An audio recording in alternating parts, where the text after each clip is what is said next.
Hey, so what we are doing right now is opening up Restream Chat only to discover that they have a new version of the app. So I'm having to go look all my passwords up after I downloaded it. But a cool thing here is that I did a little bit of graphic design since the last time I streamed, which you may be noticing. And I also got an Elgato Stream Deck, which is super cool. It makes it really easy for me to switch scenes. And Jake Bathman at Titan helped me out with getting that all set up. How easy it is to have multiple scenes and everything like that. And then I went and geeked out in graphic design for a little bit. Hey, Jake. Hey, David. Anybody who sent messages before David's wave, I did not see it because of not having Restream up and running. Yeah, the Stream Deck is freaking amazing. Like, I have a button. So I have a whole folder here that's about streaming. I wish there was a way to uh-oh. It's funny. I'm sitting here talking about how great it is, and it's totally bonked. That's crazy. The whole thing just lost my whole profile. I'm sitting here talking about how great it is, and it lost my Stream Deck profile. Wow, that's really annoying. But anyway, it is super cool when it doesn't break when you're telling everybody how great it is. Man, I'm really sad about that. It just all my cool stuff just totally bonked. Yeah, I am very sad. I'm trying to figure out how to recover it, but I don't think it's going to happen. I was going to press the button to switch to the scene, but I can't do that because it's not working anymore. So now I have to be like a plebe. Let's come over here, share full screen. And I had all these really cool things configured down here, which were like switched to my different scenes, and it kept the one about tweeting, but then it must be an OBS related thing. That is super disappointing. Oh wow, Streamdeck Fail. Frank the programmer said just set up some buttons for Pomodoro. That's really cool. And Streamdeck is still very cool. One of the cool things about Streamdeck is that you can set up all these different buttons. So what I had set up was different buttons for all my different scenes, a button to start streaming, a button to stop streaming, and a button to put out this tweet.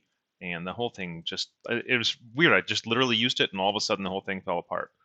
But you can see a little bit what it looks like right here. So I had like a streaming folder, and this one that it sends out a tweet saying I'm going live. That was in my streaming folder, and then I'll just show you all one, and I'll actually get to coding. So I had a scene here to go to my starting soon scene.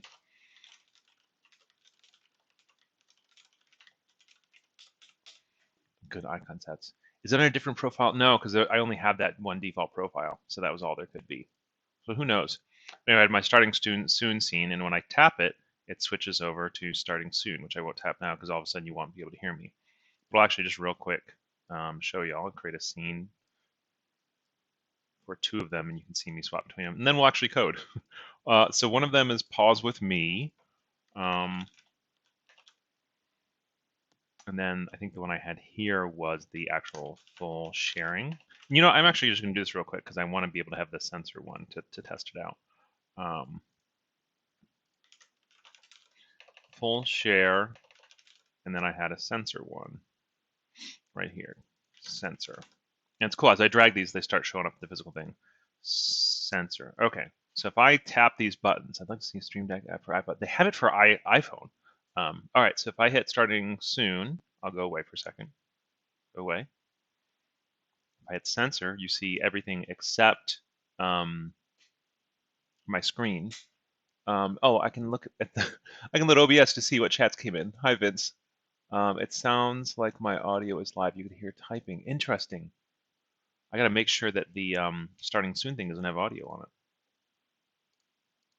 Can you all hear audio? Oh, wow, that's really interesting. You shouldn't have been able to hear audio while the stream starting soon was going on. Okay, good to know. Good to know. I wasn't talking to myself. All right, so there's my sensor. There's my pause with me.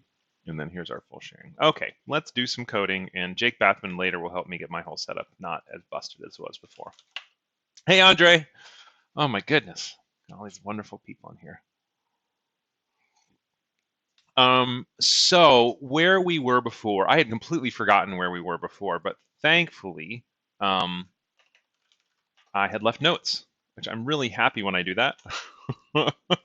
um, so right before y'all got in the call, I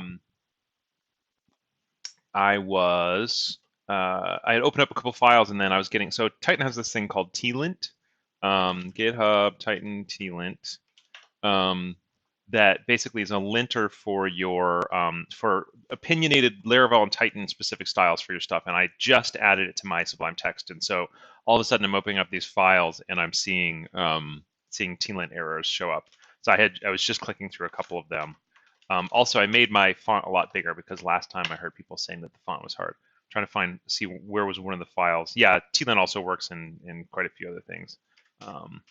But I was noticing that a lot of the files we were working on last time had these problems. But almost all of them are default generated files, so we won't worry about them right now. So anyway, let's just commit that and then go back to what we're doing. So tlint recommendations. Okay, cool. So where were we before? Thankfully, having left ourselves notes, we know where we were before. So for anybody who's showing up for the first time, we have, how do you group icons in your doc? It's like the number one most requested thing when I do screen shares. It is Lifehacker doc separator. Just Google this thing right here, and it's going to give you a little, not that one, spacers. That's what it's called. Lifehacker spacers, doc spacers. It gives you a little thing to run that just adds a spacer somewhere in your doc, and then you can just move it around like it was any other object. All right. So the Onramp, if anybody doesn't remember, Onramp is a space where people are going to go to be hopefully the canonical place where people go to learn Laravel. Not that this is going to be the learning resource. There's amazing learning resources, but I'd love for no matter where someone's coming from, whether it is they're an experienced front-end developer or someone just coming out of a boot camp who wants to learn backend, and I'm trying to say, hey, you should learn Laravel, or it's a WordPress programmer, or it's a brand new programmer. We want to have the space for those people to join. Hey, Hitchem DJ. That would be kind of the goal, is for them to, all three of those groups of people, to be able to come here and learn. So right now there's some basic stuff, just saying, here's the things you should learn, which I think is actually pretty decent. And you can take a look at it in Spanish or English. But what we started building last time was the ability to build these not in just arrays in a file, which it is right now, but instead to build these in the database. And there's a lot of reasons to make it better, that'll make it better. Actually, the reason that'll make it worse is because that won't be in the code anymore, and so people won't be able to pull request these links, which would be a bummer. But the upside of that will be that people can now check them off as having been done. We can have those 3 different courses, and you won't have things suggested to you that we think you already are likely to know based on how you self-identified. And you can kind of like keep track for yourself about what have I done and how far have I made it and stuff like that. Yeah, them PRing the migration files was actually one way I thought about it, to keep all this data, the data about the courses and migration files. The one concern I have there is if someone PRs it the wrong way, then all the foreign key links would break, because obviously we'd have to be remigrating the course data over and over and over again every time we deployed, but we couldn't be remigrating the users over and over, or reseeding, I guess. So I'm nervous about truncating and reseeding the course data over and over when we have foreign key links to that course data based on user interaction. So I don't think that's going to be possible. I was thinking about like a community accessible Nova thing, but what I think I'm more likely to do is just set up a space for people to propose suggestions through issues or something else like that, even though it's going to be a little bit more awkward. Because honestly, if you look at the repo right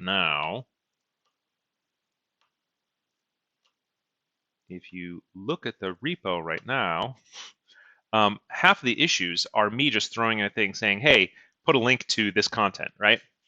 So I think the worst case scenario, people should just throw content ideas there or say, modify this, whatever. Somebody actually emailed me a patch file, which was really cool. I've never had that happen before. And he said, hey, you know what? I'm an enterprise guy. I don't work with GitHub. Could you just apply this patch file? So he sent me an email with the patch file. I applied the patch file. And if you're not familiar with it, a patch file is basically a file that has the definition of a diff in it. And you can, for any time, you can generate in Git, you can generate a patch file, or you can apply a patch file. So I just applied a patch file from this guy. So Jesse, is exorcism bad? I don't actually know what that means. And part of the reason I put all these resources as link to whatever is because I don't know almost any of them. So I figured both it would be like a hey, figure out where it goes later thing, but also I would love for other people to say that's a really great resource or I hate that resource. Because the thing is with a lot of these, I don't know, whether these are good or not because I didn't learn in any of these. Sublime Text is primary text editor. Yes, I'm a Vimy Sublime texter. I go to Vim or MacVim occasionally. I use Vim binding and Sublime Text occasionally. I used PHP Storm for a while and really liked it, but it was too slow. I'm now on a new computer that's faster, so I could switch back to PHP Storm. I just haven't committed to doing it. There's a lot of values that Storm brings, so I don't know. Storm or VS Code with Vim bindings is probably where I'll head eventually.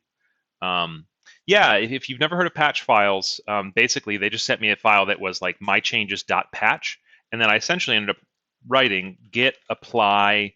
I might have had one flag, and then basically file.patch, and then it just made those changes, and that's it. I still had to commit it. It didn't carry anything with it other than just the diff.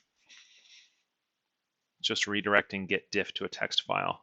Yeah, when you save a patch file, it's just the git diff sent out to a file, and then when you apply it, it is, hey, we have the structured format of a diff, let's apply that diff. So it doesn't really carry like a lot of really fancy metadata with it or anything like that. That was the one bummer is I wish it had like his committer information along with it because it got applied as me when I applied that patch file. So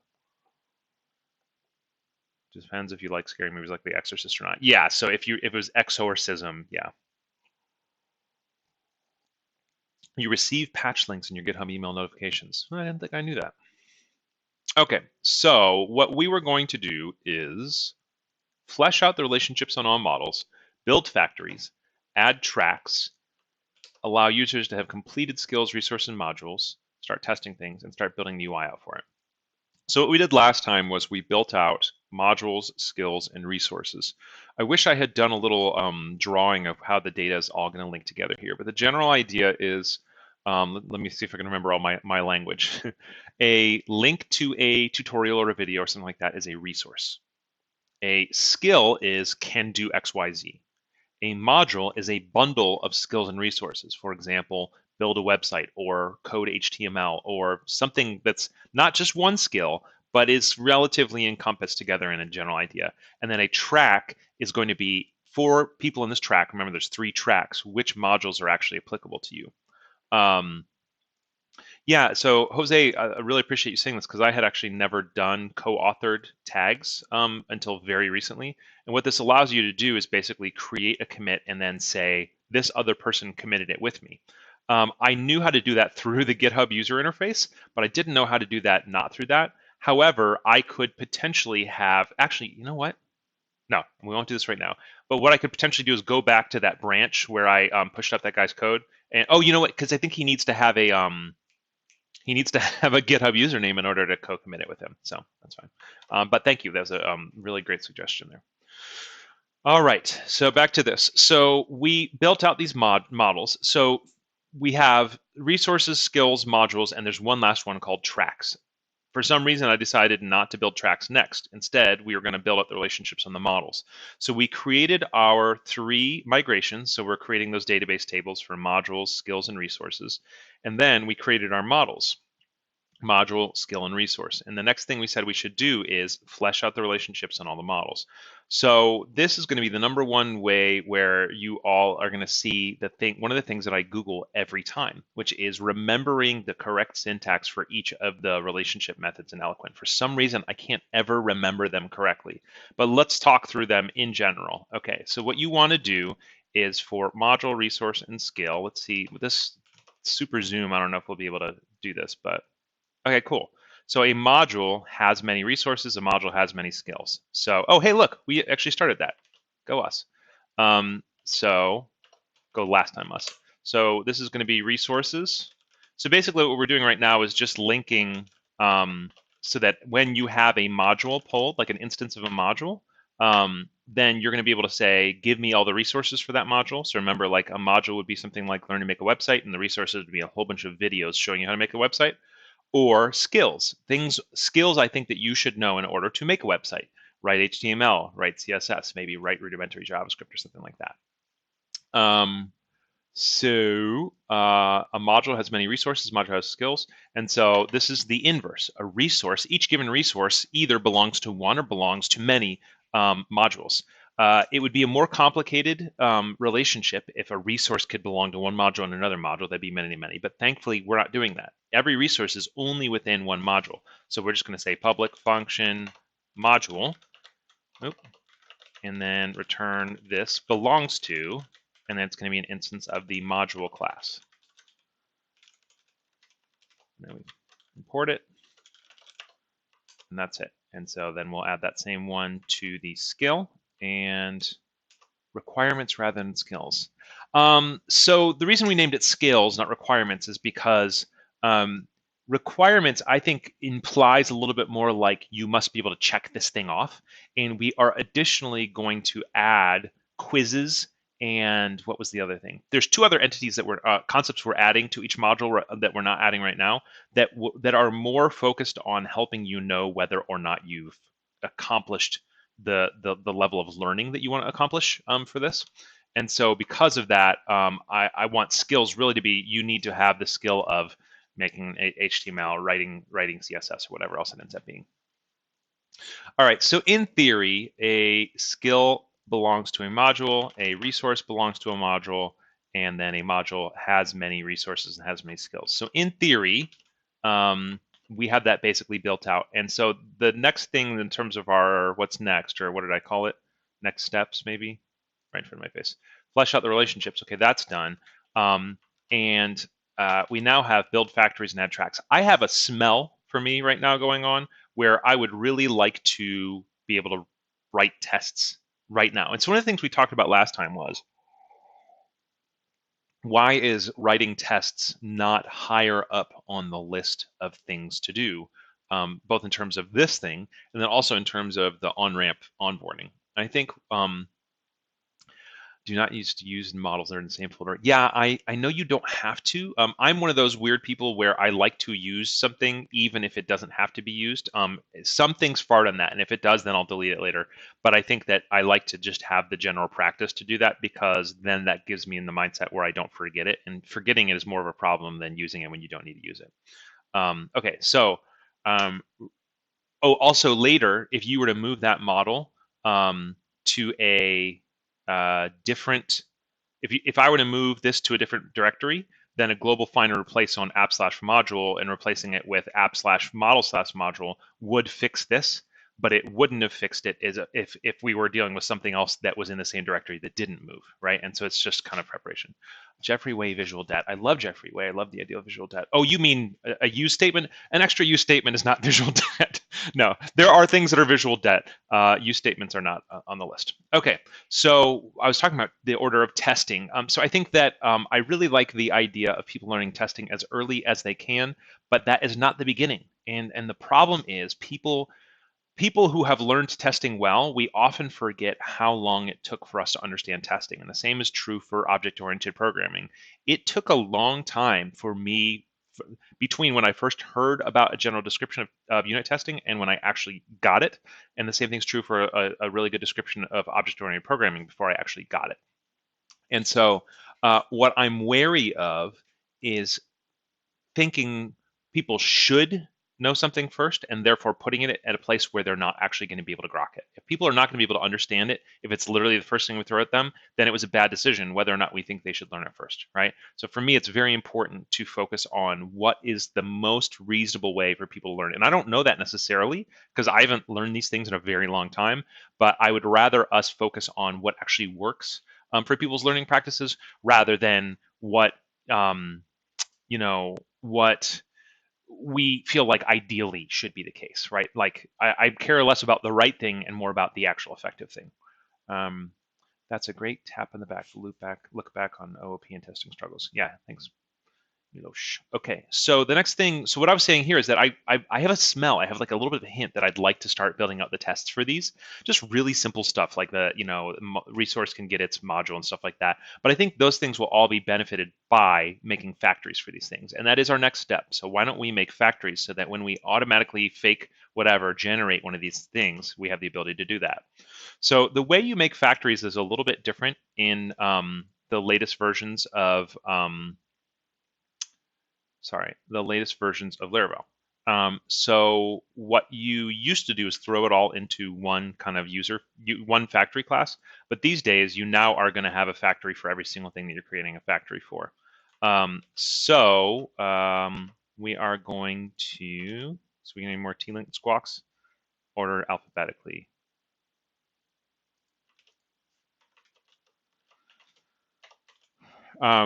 If anybody has not been following along with this, for the longest time, Laravel has default to ordering by the length of your import statements, which I hate, and I think that alphabetical is much better. And so the fact that Laravel just recently switched to alphabetical ordering makes my life very happy because I think it's the best. Okay, so what we are going to want to do is basically PHP artisan make factory, and then we're going to make one for every single one of them. So let's start with the simpler ones, a skill factory. And then we'll also do a resource factory. And then we're going to make a module factory. Okay, so now we should go into factories and we see each of those is set up with the basics. I kind of think that this new make factory thing probably has properties I can pass to it so that it gets the model correctly at the beginning. So if anybody knows that, throw it in chat because I'd love to add that as a skill of mine of knowing which parameters to pass in there. But for now, we can just do this module, resource, and then skill. Oop, knock our mouse over. I have a vertical mouse because I have wrist problems, and I knock it over all the freaking time because it's so much taller than normal mice, whatever. Okay, so we're gonna start with the simple ones, skill and resource. So let's look at what a skill has. All right, actually create skills table.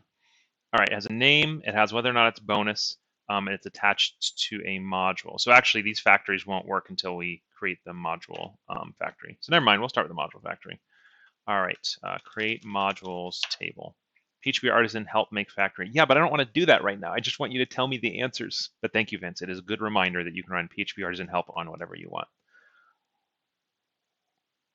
Yeah, if anybody's never seen a vertical mouse, they are, I can't actually see my own camera, so I don't know what you all can see. Okay, they are like this, which is good because instead of your hand being like this, your hand is like this, which is really good for your posture. But that means it's also like 2 inches taller, 3 inches taller than your normal mouse. So you have these patterns where you just kind of like run your hand over the mouse knowing it's not going to be there and then knock it over. Like this one has a whole bunch of dings on it because when I first got it, I constantly knocked it over. Thank you, Draman. PHP artisan make factory -- model equals resource. Perfect. So that's what, actually let's do that real quick. I want to experience doing it that way. Delete del. Why is sometimes sublime? All right, so we're going to make the module factory. So artisan make factory module factory -- model equals module, I think is what it was. So you didn't even, when you wrote it, I don't know if you get this right, you didn't even write the name of the factory. I doubt this is going to work, but let's just try this. That would be really cool if it actually, yeah, that's what I thought. Okay. All right, so module factory. Module factory, module. Great, I love it. Go team. All right, so when we look at our modules, all they have is a name. So all we want to do is just basically name equals faker. Let's just do sentence for now. If there's a better faker for like a name of a concept like this, I'd love for someone, because I don't think sentence is actually the right one. So like maybe like a company name or something like that. Is company name a thing? I can't remember. I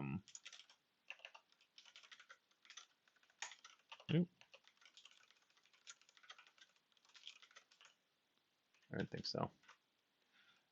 Faker word. Yeah, I don't want just a word. I want like 2 words, but I don't want to have to like build a whole. Like, is that a thing? Nope. Where were we? Tinker. Create. Parameterize. Must be a type array. Yeah, okay. I'm just going to do sentence and one of y'all can do it because I don't want to lose my life on this. But somebody tell me something. Company? Oh, let's try company.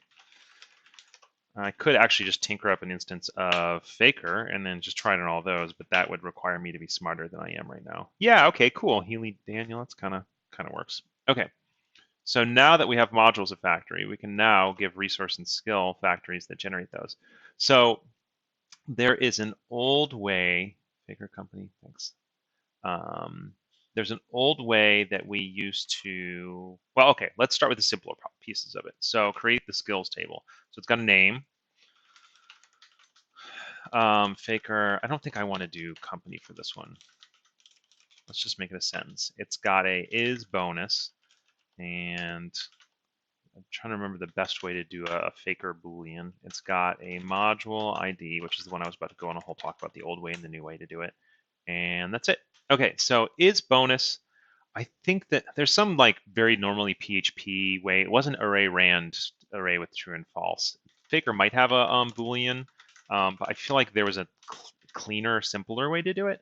And then for module, so this one's the most interesting one. What you want to be able to do is so there's a couple things you want to do here. First of all, if the person factorying the skill doesn't pass or passes in a module, just attach that module. If they don't, create a module. There's a way to do it that people used to do where they would just put a factory here, but then it would create a module even if you were then overriding it. I think the best way to do is you put a closure in here, and then I think you say return factory module class create ID. I think that was the cleanest, best way we've been doing it these days. Random int 0, 1. Yeah, I do think it probably converts 0 and 1 into Boolean. So let's just try that. Oh, multiple people saying bool int rand. So what is it? Int rand or random int? Dash int rand. Random int. Random int. All right. So yeah. So we're casting it to a Boolean. And it's going to be 0, 1. And it's probably true that Eloquent is smart enough to cast this to a Boolean, although I actually don't know whether we did the cast. No, we didn't. So let's do a cast here as well. Oops. Cast is bonus to Boolean. So it would have just not gotten perfectly correct cast. But yeah, I like this. So we're basically saying, give me a random integer between 0 and 1, and then cast it to a Boolean. So there's probably a faker way to do it as well. So somebody should.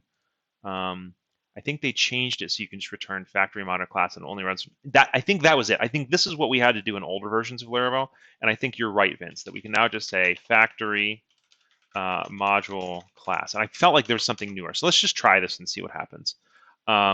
Okay, so let's do casts. I can't remember exactly the syntax, but I think it's this casts equals this. And then we basically just, for each of the properties that you want to cast to something other than just a string, you name it here. And I think you can say Boolean. I think that's how it's going to be. So again, we can check that to make sure. Okay, cool. So that's our skills. And then resources are going to be similar. Create resources table. So similar, we should actually just grab this. Start with it. Somebody wants to create a new resource from scratch. They have a name, they have a URL. They have an is free Boolean. They have a type, which I think is a fake enum. So we're going to do array rand. And then we're going to pass in what the potential types are. And I'm trying to remember, I think we were thinking like video, book, and article maybe. And then your module. Faker Boolean 25. What's the 25 for? Oh, also, this syntax right here is wrong. This would be a table foreign something. Gosh, I hate the foreign syntax. So let's get those. Create skills table.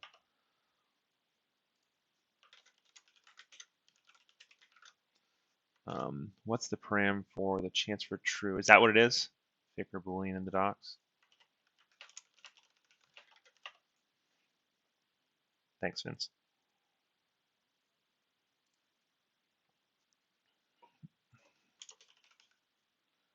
Boolean chances of getting true equals true. So if you just do Boolean, then you don't have to pass in the parameters. All right, let's do Faker Boolean because it's clearer to other people in the future what we're doing here. So thanks for looking that up. Okay, resource factory, skill factory. Okay, use module, yes. Thanks, Vince. Use module on the skill factory, use module, oop, on that. Okay, great. So table foreign model ID references. Thank you, Drummond, for looking that up. And Humanuk for foreign module ID references. All right, so module ID, right, because you pass in the column name, references ID, and modules. All right, and then foreign module ID, references ID, and modules. So it's funny. I used to always write it like this, and I had just sometime in the recent past started chaining the references on modules onto the column definition. I saw somebody do it somewhere and just internalized it, and apparently Keith Damiani pointed out to me yesterday that doesn't actually work. So make sure if you've seen somebody or me doing that, don't do that. You're going to make it a separate one here. Array rand is only, that's the thing, Brandon. I knew there was going to be a reason why that was not going to work. Yeah. So if anybody hasn't dealt with this before, one of the annoyances of PHP is that when you run array rand on array rand items like this right here, even though it looks like an array in like the JavaScript style, this is actually a keyed array with 0, 1, 2. And so if you run this, you're not going to get video back, you're going to get 0 back. And so then you end up having to say, okay, now that I've done that array rand, now get the 0 indexed thing out of there, which is really annoying. So Laravel's array helpers has a thing called array random, which allows you to actually pull the value out, not the key.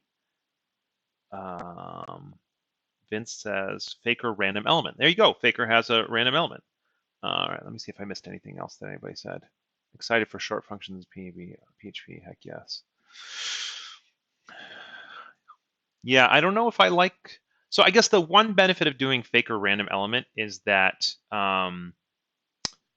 we're sticking more with Faker and less with things that require people to know Laravel stuff. Normally, I wouldn't care, but I do think that this is a little bit more consistent with the rest of the class itself. So let's do this. So thanks, Vince.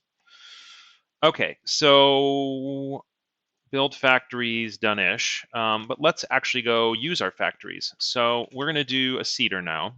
For now, I think we're just going to throw it in just a random database seeder. So, oh, look, we had actually started doing this last time.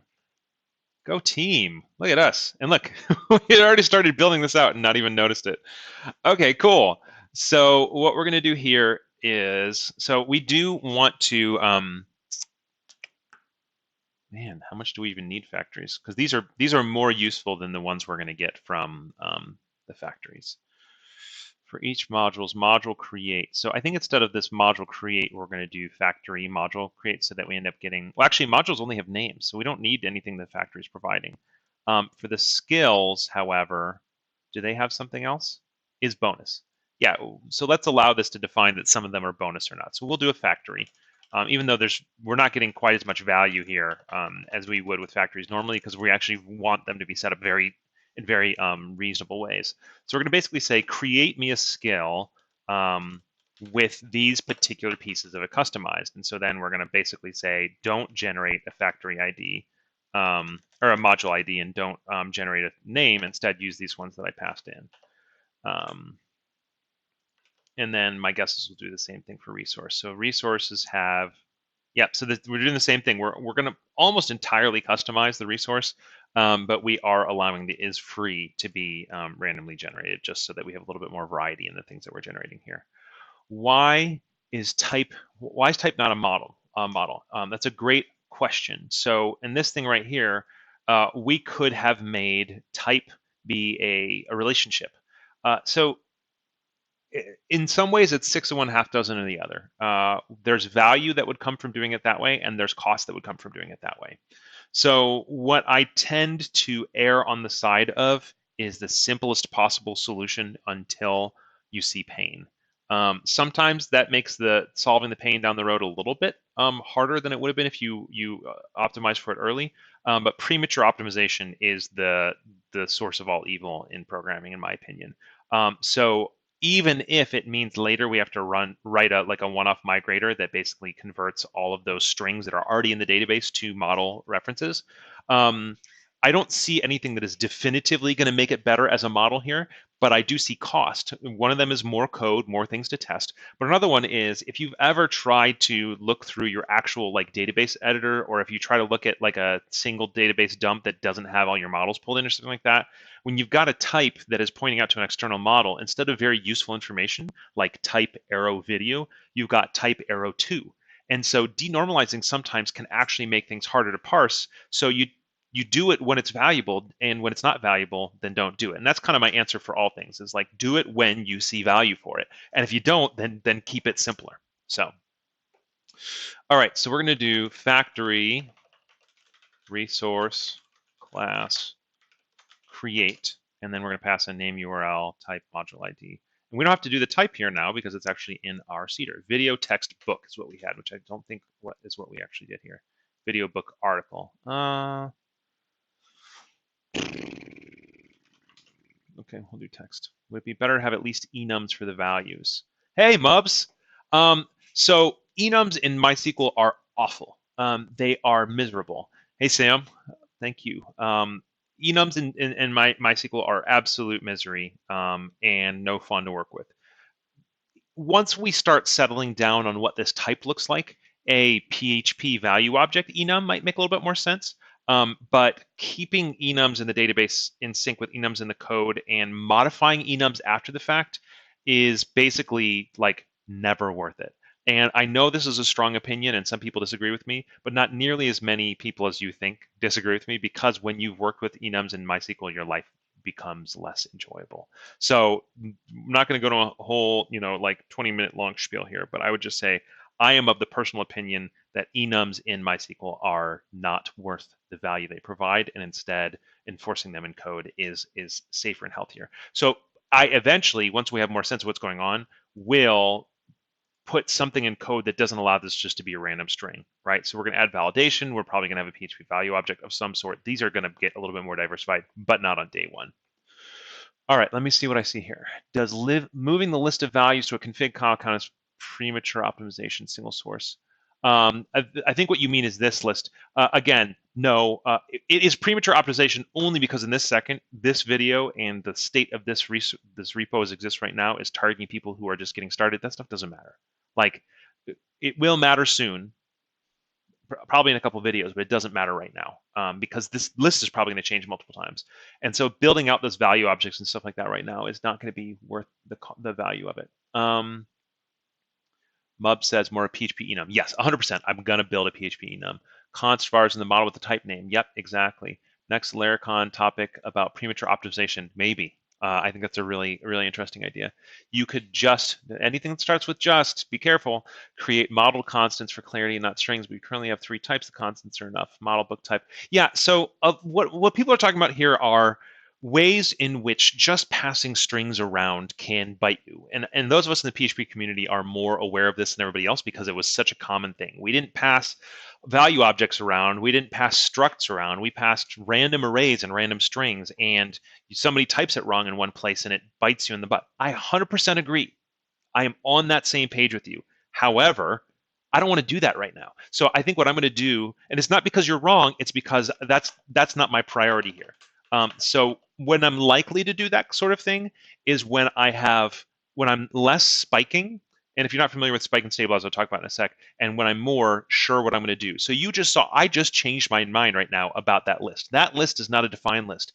So doing things that cements that list into code when I don't really know what it's going to be is out of sync with the order of things for me. So what I'm instead going to do is just say, let's just throw it in here as a thing we're going to do before we start building UI. So use consts or a PHP enum or something to cement the list of skill types, resource types, resource types. And what I'm more likely to do, I've done the class const thing before, and it's okay.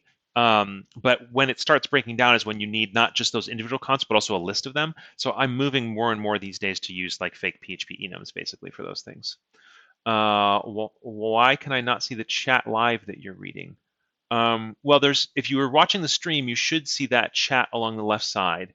This chat is provided by Restream, and it takes the chats from Twitch and the chats from YouTube and mushes them together into one. So if you're just watching YouTube and looking at the YouTube chat, or just watching Twitch and looking at the Twitch chat, you'll only see half of the messages coming in from people, which is why I have embedded it along the side of the stream. If any of you are having trouble reading along the side of the stream, please let me know. Okay, so yeah, so you were all right, and I really appreciate you all bringing that up. There are reasons why I'm not doing it yet, but that doesn't make any of you wrong. It just is, it's a timing issue, is all. Okay, so we were looking at our database seeder, and we have some pre-made modules with skills and resources that we're going through and seeding. And so this is basically like on a normal project, instead of doing all this, we would just say, make me a bunch of modules. For each module, make me a bunch of skills and resources.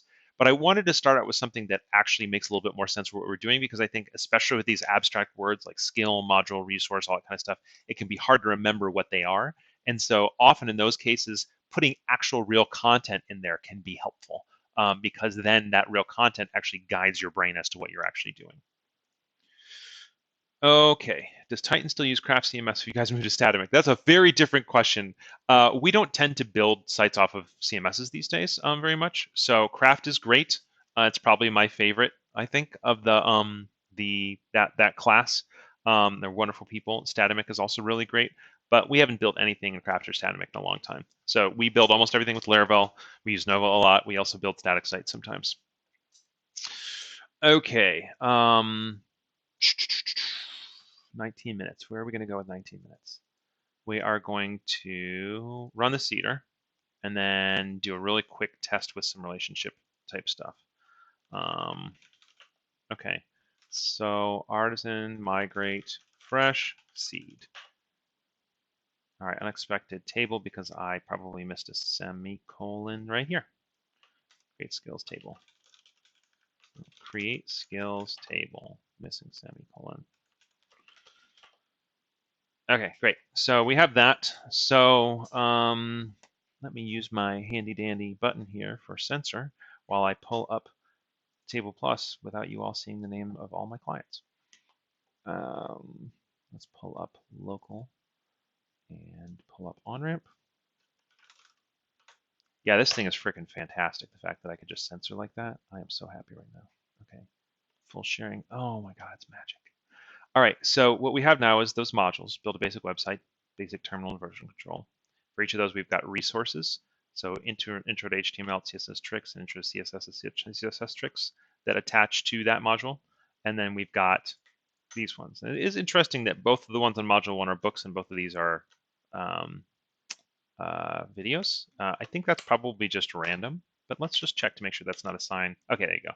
Yeah, it was just random. And some of them are free and some of them are not free. And then skills, same thing. A couple of them on the module one, a couple of them on module two, and they're random in terms of whether or not they are a bonus. This feels good. Oh, we didn't seed a user. I thought we seeded a user. No, we didn't seed a user. I don't know if that matters. We still have that call to user table seeder, even though it doesn't exist because we haven't created it. Let's seed a user. I like to seed a user for me because I'm selfish. So I'm going to do it. Often I do that because later I'll modify that seeded user to be like a super admin or something like that. So let's do factory learn how to type, Matt, class, create, email, matt@titan.co, and then password equals bcrypt, password. All right, seed it again. What's my error? Class user not found because I didn't use it. All right, and then we should have that user. I don't actually remember where our user interface is, but let's see if it's at the point where we can actually. Hey yo, it worked. Cool. So our name is Kelly Johnson II right now, and we have. All right. So what's a good next step? You know what? We actually told ourselves next steps in the document there. So let's go look at what the document tells us to do next. But I'm itching to write tests. Add tracks, allow them to complete skills, start diving into things. So I often at this stage will write relationship tests and then probably delete them later because obviously your actual real functional code will prove out whether your relationships are working or not, or are programmed correctly or not. Because like a relationship test saying if I attach this and this and this and that, you're really just testing that Eloquent works the way it does, right? That's not really worth testing that. But for some reason, it's hard for me to like start writing code from here when I haven't actually tested the code I already wrote. I'm not on team 100% code coverage at all. So let's just keep going. Let's build out, well, okay, tracks. The question with tracks is how do we, I think that's a more complicated one.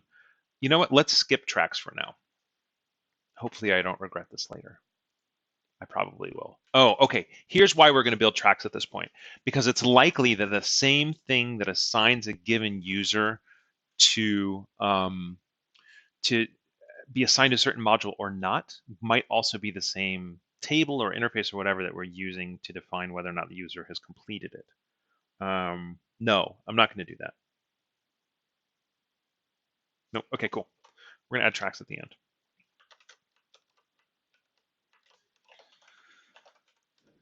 Okay, so we're going to add tracks there, and you lull. Which one did you lull about?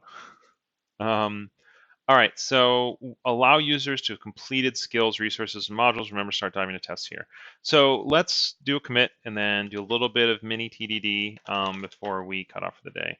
So what have we done so far? We have built out basic model relationships and factories. Track or no track model. I do my best to entertain. All right. So as I think about this, what I imagine is a given user should be able to have a complete method on a skill, a resource, or a module.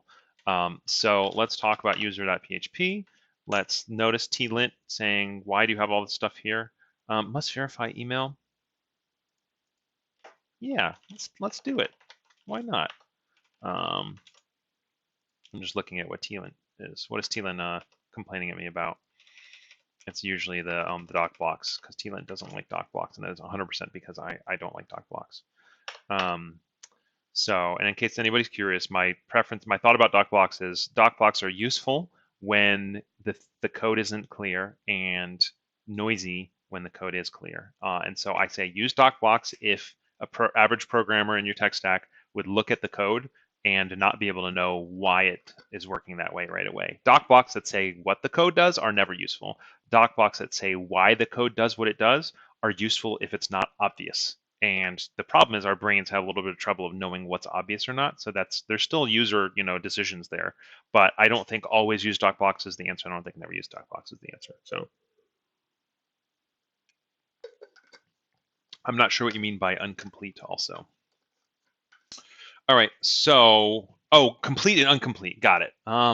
Yeah, I guess in theory, if you've got this public function complete that allows you to take something, incomplete is weird because you really can't uncomplete, and then that makes you want to say mark as incomplete, but then you now have to make this one as mark as complete, and then it's kind of like, I don't like that. So I'm not really sure. Is this, it's a contract, not a trait, thanks. Must verify email. Thank you. Yeah, I'm not actually sure how to handle this. I would. So this is going to be thing. Yeah, I was just going to ask if somebody could go look up what other steps you need to do to implement the must verify email. My guess is must verify email also requires there to be certain. Wait, hold on. We've got a must verify email trait and a must verify email contract. Oh goodness. Let's hold off on that one for now. We'll do that next time. Deal with the rigmarole of must verify email for users. Okay, cool. Do you prefer to use an empty guarded array or fill in fillables with every column? I like to do an empty guarded array. I'm glad you mentioned that because I think that's better. So let's do it. Protected, guarded equals. I don't do an empty guarded array though. I always do ID, even though of course the idea of doing the empty guarded array is that you're never going to pass like the full user input to that ever. But I still like to throw ID on there just for safety. Okay. I learned CSS 3, but CSS 4 comes along. Both file and their CSS. It did not complete this yet. Well, there will not be CSS 3. It's going to say CSS. Mark as pending. I don't know, but maybe undo complete. Fillables list big if you forget a new yet. I do ID also. Yep. Mark is pending. What, Andy, could you tell me more about what you mean about pending? What would be pending? Pending completion? But yeah, in response to Milosh, I think that, so to me, I don't care if you know CSS3 or CSS4. What I care is, do you feel like if you are hired to do a job and that job says, go implement this in CSS, can you or can you not do it? That's the goal here. This is not intended to be, and I'm glad you asked that question. This isn't intended to be an ongoing resource that people see, oh, am I up to speed on the latest and greatest? No. The goal for this is to take someone who does not currently have the ability to get a job in Laravel and to give them the steps as easily and self-directedly and freely as possible, freely meaning not paying money as possible, to get to the point where now they can get a Laravel job. And then hopefully once they get a Laravel job, they never think about OnRamp ever again other than by then going back and contributing to it. So, okay, cool. Undo complete, I actually really like. Thank you for who suggested that. Oh, you as well. Also, anytime I'm reading off somebody's name, if I say it wrong, I like saying names right. So you can feel free to correct me in the chat by saying that's not how you pronounce my name. Even if it's like a not real name, if it's like, you know, blah, blah, blah, 444 kind of thing, you can still tell me how you say it in your head. Malush, I thought I had yours right. Okay, cool. So complete can be past a thing. Obviously, thing's not a good word. If you ask Daniel Corborn and Caleb Porzio, they love things like words like thing and data. But the thing is, what can be passed in here? Multiple things can be passed here. You might be completing a skill, a resource, or a module. Thanks, Draman and Trayman. Please call me Matt. That I am unwilling to do, Jason. So what are we going to do? Well, we're basically going to say, add a DB entry that marks a skill, resource, or module as complete. Okay, so then we have to think about, yeah, completable trait is a great idea. So we have to think about what would the best database relationship be to allow that to happen. Well, it has to be a many-to-many because a user can complete many skills, and a skill can be completed by many users, which means there's going to be a pivot table sitting between them. And so then you have to get into the world of many-to-many, and this is where, like I mentioned before, I don't do well. Additionally, you've got completable not just as a trait that you can put on the things themselves, but completable would also be, I believe, the correct name for a many-to-many polymorphic, and maybe actually that's what you were suggesting, Milosh. In array accepted models, throw argument error if not. Oh, you mean for validating it? Yeah. Honestly, I'm okay if somebody tries to complete something that doesn't work and not having to validate it here because they're going to get an error either way, right? They're going to get it. If you try to complete a user, you're going to get an error, whether I catch it and throw the error or whether the system itself tries to add that thing and it doesn't work. So the only time for me that I feel the need to validate that the thing you're passing in is correct is if it's something that like would be bad if you tried, if you could act. So basically, if you could actually go the whole way through and add a database entry or modify a database entry in a way that makes the data not correct, that's when I want to guard against it. So for example, if the way we do the many-to-many polymorphic, Eloquent allowed you to polymorphically mark a user as completed, that would be bad, and then we would need to guard it here. So one of the tests worth doing would be to do something along the lines of basically, user cannot complete user, right? Great idea. User cannot complete some other model that is not among the models that we want them to be able to complete. So if anybody's not familiar with many-to-many polymorphic, many-to-many Laravel Eloquent, this is one of the ones where it's the most complicated because in theory, there's not one that's the owner and that's not the owner. And we're not just talking about many-to-many, we're talking about many-to-many polymorphic, which is, I believe, the most complicated thing that you can do in all of Eloquent. Where is it? Oh, it's under polymorphic, not under many-to-many. And so you end up with, here we go. So this is a really great description of what it actually looks like. So this is the one where a post can be tagged and a video can be tagged. So what we were doing the other one is a skill can be completed and a resource can be completed. So what we're going to be creating is this completables table. And I think that's what Milosh might have been suggesting with the completable. So every entry in the completables table is going to link us to, well, actually, hold on. Many-to-many polymorphic. Oh, yeah, so it's going to be user ID, which is going to be like the user that completed it, taggable ID, which is going to be the ID of the thing that we're completing, and then taggable type, which is going to be post or video in this circumstance. In our circumstance, it's going to be skill, resource, or module. If you find your soulmate, they can complete you. Okay, that is very clever. If anybody missed that, I was saying a user can't complete a user, and Helga is saying unless you find your soulmate, in which case they complete you. So this is where you get into the circumstance where a post is the thing that can be tagged, right? And so what we're going to say, God, even having said it, my brain also still struggles on it. Morphed by many versus morphed to many. Okay, so in our circumstance, the tag is the user, right? User tag tags a post, tag tags a video. What we want is user completes a skill, user completes a resource. I think. Gosh, I hate many. Honestly, I hate many to many polymorphic. What have we done? Oh, clean up a whole bunch of crap. Okay, cool. So we are going to be creating a completeables table, and I think this is correct, but like I said, this is always a struggle bus for me. So if anybody's like, no, that's actually not going to work because blah, blah, blah, let me know. So create completeables table. I don't actually know if that's, I don't know if you'd have an E on completeables or not. Completables.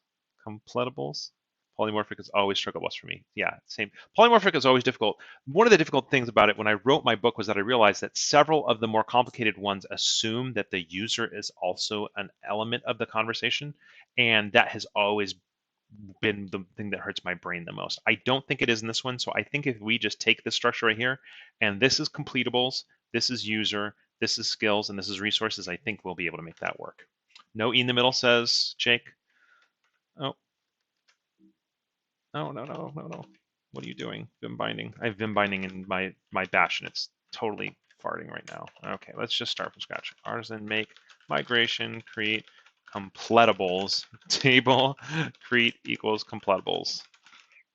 That's weird, but whatever. It's going to be either way. All right. I can still complete one skill in one module. Oh, hold on. Have a client with an event management and planning tool. A lot of morph minis in there. Hard to write. Yeah, man, I hate morph mini. I really do. I'm glad we have the tool. But yeah, okay. One to many polymorphic. Okay. I can only complete one skill in one module. Okay. Well, I can complete many skills though, right? And many skills can be completed by me, right? Like I said, polymorphic hurts my brain.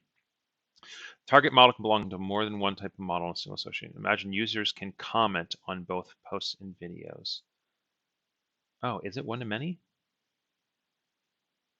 It might be one to many. Okay, so if this comments was completions, maybe that is all it is. Jeez. Why? See, why is this so difficult? You need polymorphic because you can complete both skills and resources, but you might not need many to many. And it's so that's the thing that throws me with this kind of stuff, because I'm like, well, many users can complete many skills. But in this circumstance, if comments were completions,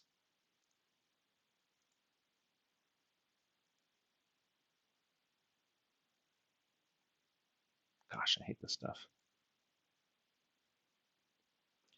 So I think this might be the one where it's assuming the idea that there's a user, but the documentation doesn't show it. And that's what threw me when I wrote my book. The comment is written by a user, right? But it's not actually listed here. And that's why it always throws me. Sam says you now need many to many. I'm not sure. I'm not 100% sure. So, okay, let's just look at this real quick. Let's say that Milosha's right and we only need one to many. So a completion has a user. A user has completions. A completion is connected to a thing. Gosh darn it. Completable, yes. Completable. Wait, comment. So this would be a completion module. Let's just try it one to many. Let's just try it one to many and see what happens. Tell me if anybody can explain to me why that's wrong. Let me know. I'm just going to be honest with y'all. Like, this is just really not my area of strength, and I've made a lot of these, and I just still struggle bus with them a lot. So we're going to delete this completeables, and we're going to make a completions table and see if that works. It's noon, but I'm going to go a couple of minutes past. I want to finish this one thing if possible. So let's make migration create completions table.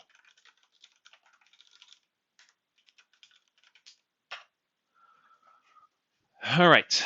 And for anybody who's looking at this being like, isn't this obvious? That I know how to build the database structure, but I want to build the database structure in the way that we can take advantage of the correct relationship system in Eloquent, or any other ORM that considers these ideas of one-to-many versus many-to-many. And so that's why you got to get it right. Even if you're like, oh, well, I can just tweak a little bit if I get it wrong. But if you tweak a little bit, then it may not sync together with your ORM's way of thinking about it. So you want to get your brain in the ORM space. The reason why you needed, hold on, user can complete many skills, not only one skill. That's true, right? So that's why I thought it was many to many. But in theory, a user can have many completions, and each completion is basically a relationship between a user and a skill. So, model of migration complete. Reason may, at least I think so. Yeah, let's just try it this way and figure out why this doesn't work, unless someone can really concretely tell me that this one's not going to work.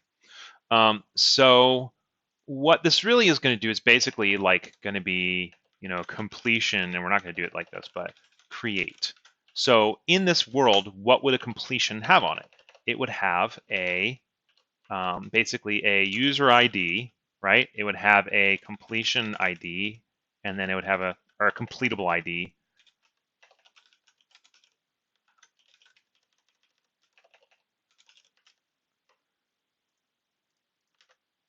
And yeah, and so here, if a user was doing this, the user ID would be this, and of course we can rework this with this completions ID. Completable ID would be the data. We're not going to name it data, but data ID. And then the completable type would be get class data. And I think that's it. And then you end up with a completions method, which is this has many completion. Obviously, it doesn't exist yet. And then the completion is the thing that has that polymorphic relationship. I'm hearing nopes and yups. That is kind of a has many through. Yeah, it's like a has many through polymorphic. Is there such a thing as a polymorphic has many through? Are we shooting ourselves in like multiple feet right now? Oh God. Somebody get me to the top of the polymorphic. Custom, many to many, one to many. Yeah.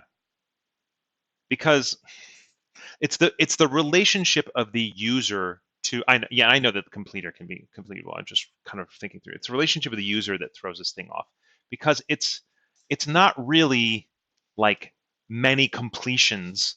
Like one completion can be related to multiple posts. That's not the case. It's the user can be related in a completing way to multiple of each type. God, this hurts my brain. A completable. Thanks, Jake. A completable should contain a completion ID, a user ID, and an app user type. Well, no, it wouldn't have an app user type unless it was a type that was being completed, right? God, how many programmers does it take to figure out a many-to-many versus a one-to-many polymorphic? All right, so if we were to do this, obviously we can make the database structure work this way. The question is, would the Eloquent syntax work this way? So I'm just going to walk down this road for a little bit and see if it works. And then if this works, we'll commit. And if this doesn't work, we'll just delete this code. But either way, I'm going to try it this way until we see whether it works or not. Okay, so what this really would be is return this completions create, and then that's where your your user ID gets attached to it.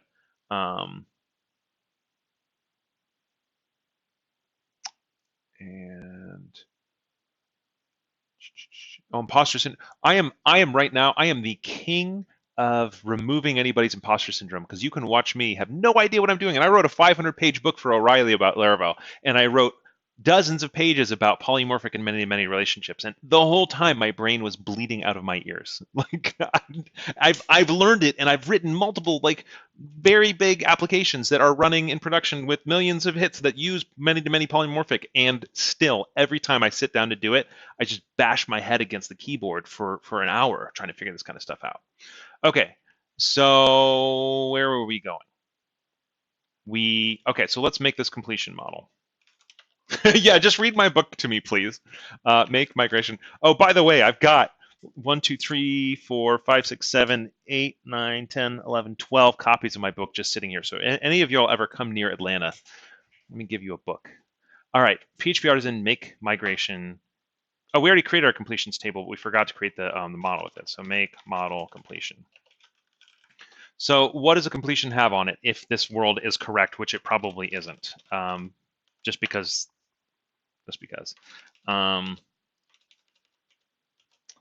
Oh, you have a user complete a scalar module, so you can have many completions, but one completion can only have one scalar module associated. Exactly. That's what it seems like, at least. So, all right. So a completion has user ID, completable type, and I think that's it.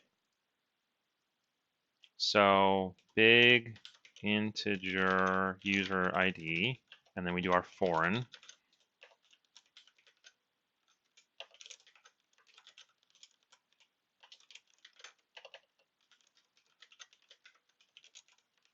And then we've got our table.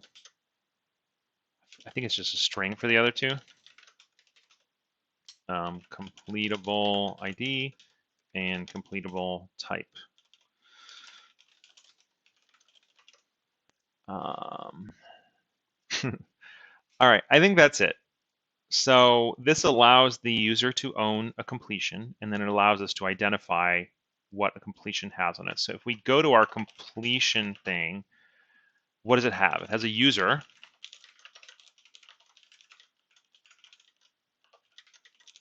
So that's working so far. But the big question is, does the relationship work in the other direction? Is this where we have this polymorphic one-to-many? And I'm going to go for yes. Completable. And then this is going to be this like morph many or whatever. But let's check to see that that's right. No, wait. How do you do them? How do you even do that?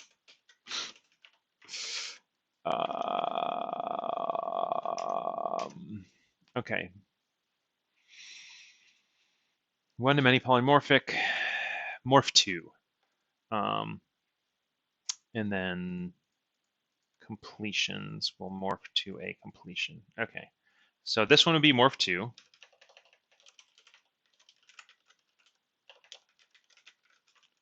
Right, because completable is the same as commentable. And then you go on the things that can be completed, and then you've got this syntax right here. So skills, resources, and modules. Let's start with module. So comments is not comments, it's completions. And then it morphs manys to the class name for completion. And this is when we get into this syntax where we say, wait a minute, I don't care about the completions, I care about the users.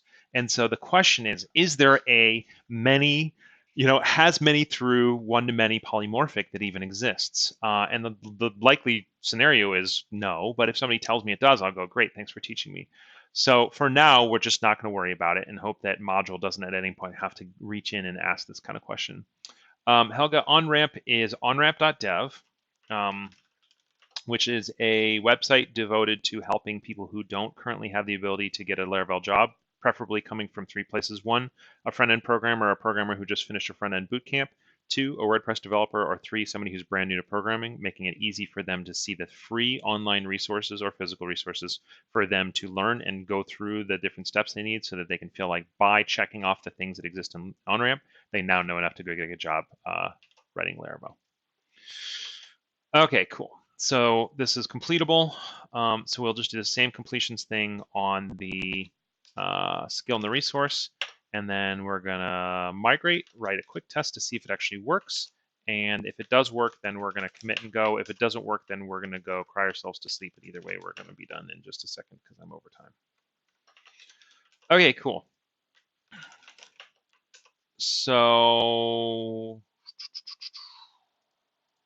I love it. You also, if you have trainees, please feel free to let us know if there's anything that's missing from OnRamp.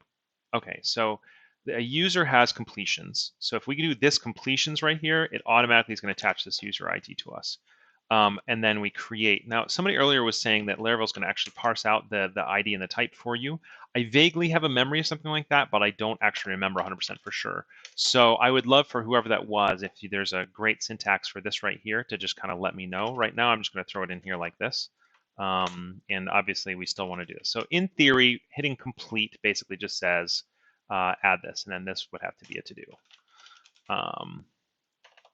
Okay, so let's write out what the syntax for this would be. So we're just going to make a really simple test that says completables test. Just that. We're just going to make sure that the things actually work the way we're expecting them to. So, oh my goodness.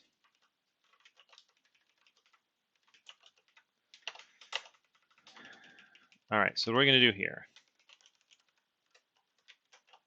we want to test that a user can, oh, we don't need test. User can complete a resource.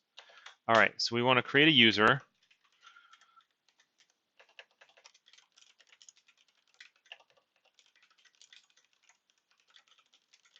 And then we want to create a resource. But a resource needs a module, but actually it already created on its own because we set that up. So a resource equals factory resource.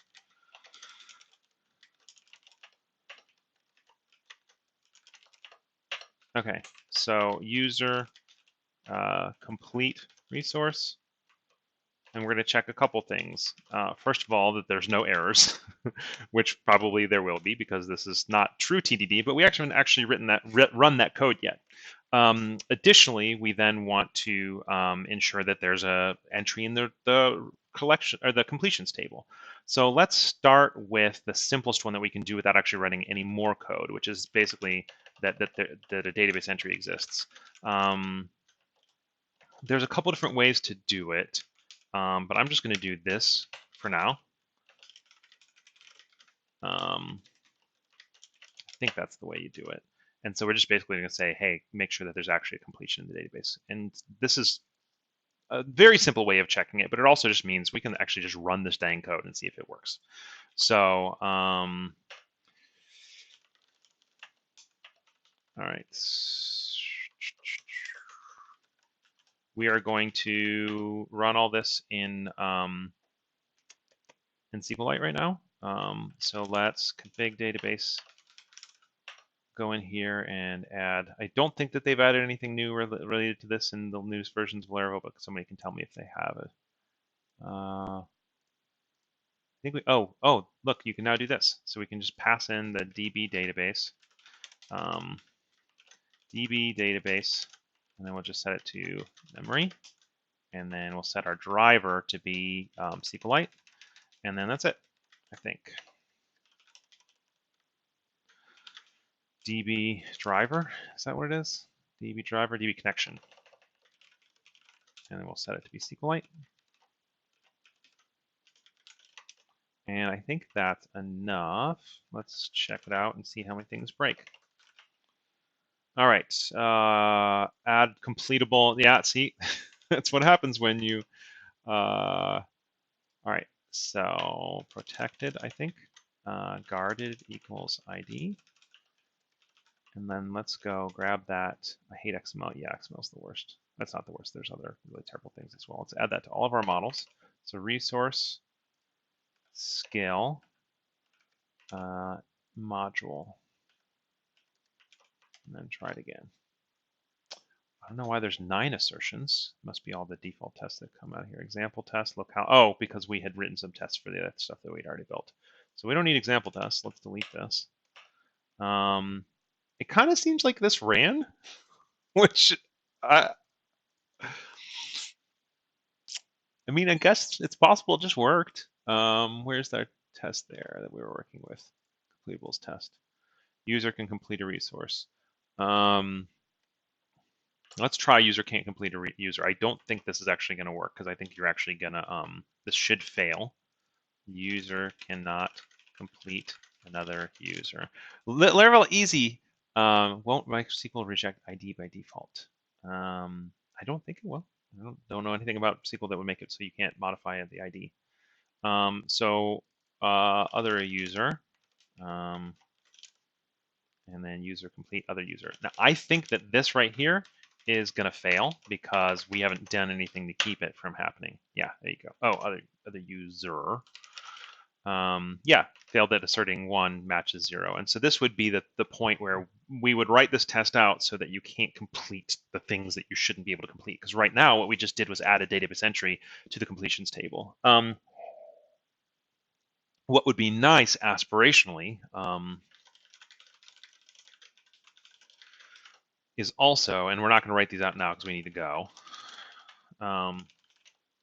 completion should be by morphed by many, maybe. I don't know. My brain hurts at this point, honestly. What was the other thing I was about to say?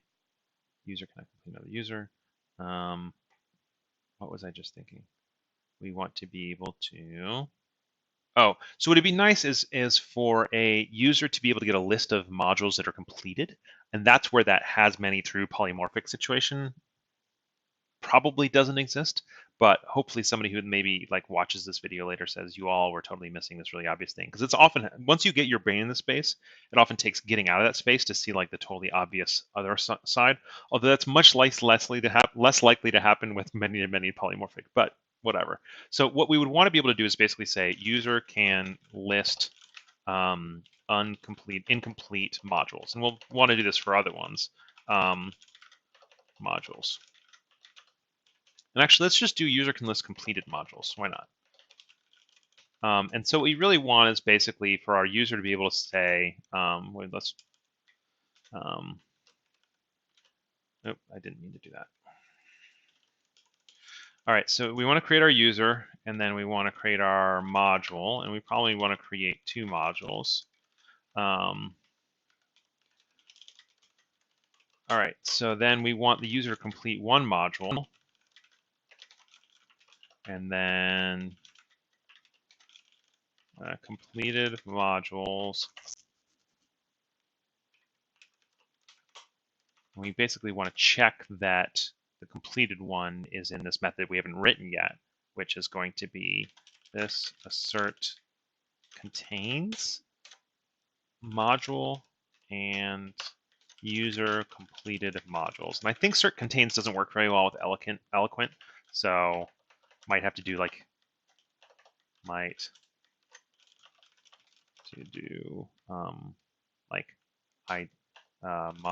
ID against an array of IDs. I think it's the best way to do it. And then of course we actually have to write that method, write this method.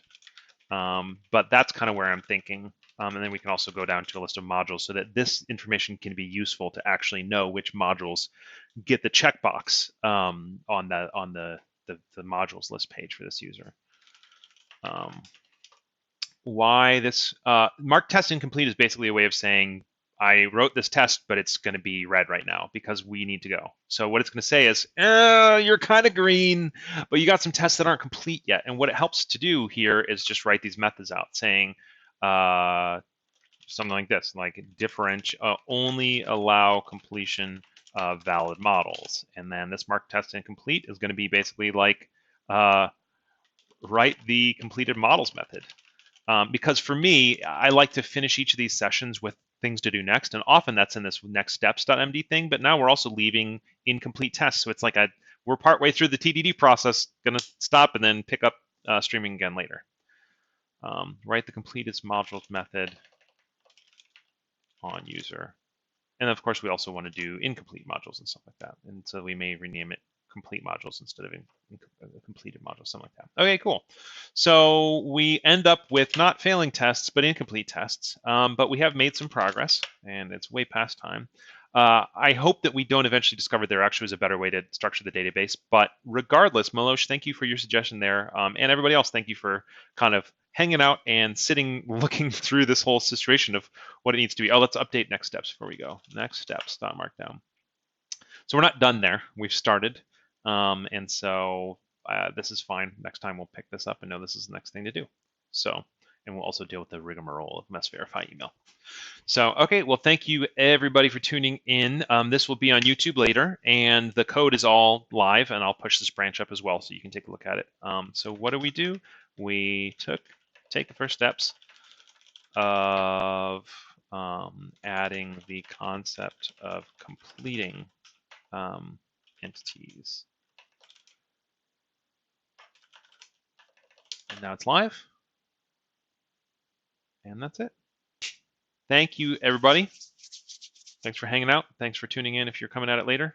And I will see you all next time. Look at what button I'm going to try. Oh, the button that stops the stream is missing. Hold on. I've been wondering for this whole time, because there's no button that says stop. There's just a button that says stream. So I want to see, does the stream button also stop the stream? We'll all learn in 3 seconds.